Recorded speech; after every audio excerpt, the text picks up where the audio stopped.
మనకొక breaking news అయితే అందుతుంది. జగన్మోహన్ రెడ్డి గారు రీసెంట్‌గా పవన్ కళ్యాణ్ గారి మీద చేసినటువంటి వ్యాఖ్యలైతే మనం చూసాం. కార్పొరేటర్‌కి ఎక్కువ, ఎమ్మెల్యేకి తక్కువ. అంతేకాకుండా ఒకసారి ఎమ్మెల్యే అయ్యారు అనేది ఆయన చెప్పినటువంటి విషయం. అసలు ఇప్పటివరకు ఎప్పుడు కూడా ప్రెస్ మీట్ ముందుకి రానటువంటి జగన్మోహన్ రెడ్డి గారు ప్రెస్ మీట్ ముందుకు వచ్చానని చెప్పి ఎవరో ఒక వ్యక్తి విలేకరు అడిగారు అని చెప్పి ఒక మాట్లాడినటువంటి మాటలు అవి కూడా మనం విన్నాం.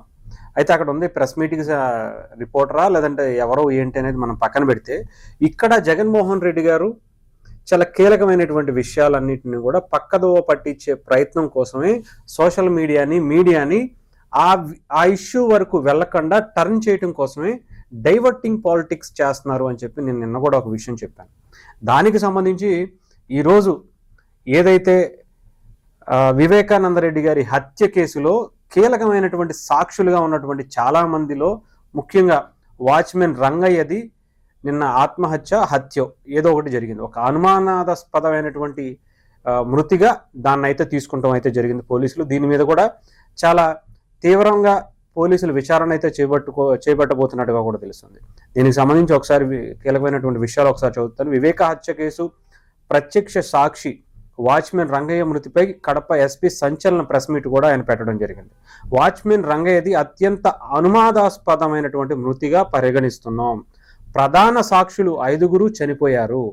సాక్షుల మరణంపై ఎక్స్పర్ట్ టీంతో విచారణ మొదలు పెడుతున్నాం. వివేక హత్య కేసులో నేరుగా ప్రమేయం ఉన్న ముద్దాయిల పాత్రపై లోతైన విచారణకు ఆదేశించాం. పదే ఎందుకు సాక్షులు మరణిస్తున్నారో తెలియాల్సి ఉందిగా, సాక్షుల మరణం వెనుక దర్యాప్తు సంస్థ పోలీసుల ఉన్నారనటంలో చాలా బాధాకరం.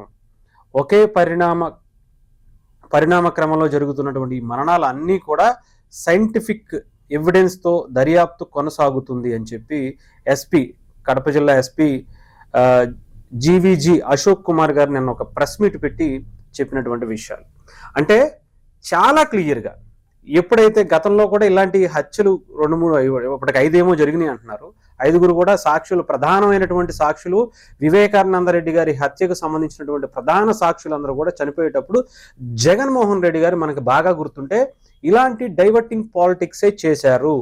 సో అంటే జగన్మోహన్ రెడ్డి గారు ఇలా ఎప్పుడన్నా ప్రెస్ మీట్ పెట్టారు అంటే దాని వెనక ఆయన ఎవరికో మూడినట్టే.